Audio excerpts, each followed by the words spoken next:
Engineering Maintenance, I'm back. So anyway po, nandito tayo ngayon, meron tayong kakausapin na grabing resulta nito na isa sa idol natin to. So anyway po, gusto natin malaman kung paano siya napag-start, i-share niya. Then siyempre, ano yung ginawa niya paraan at so far, ano po yung na-enjoy niya sa negosyo na to, ano mga achievements po niya dahil sa opportunity na to.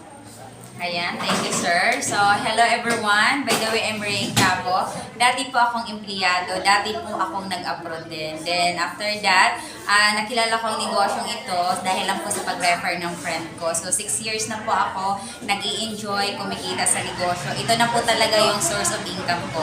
Dahil sa business na to, nakatulong na po ako sa pamilya ko. Ayan. So grabe, kaya sa mga gusto po mag-start po ng ganitong business, i-message mo lang po si sir kasi matutulungan ka ni sir para sa negosyo nito.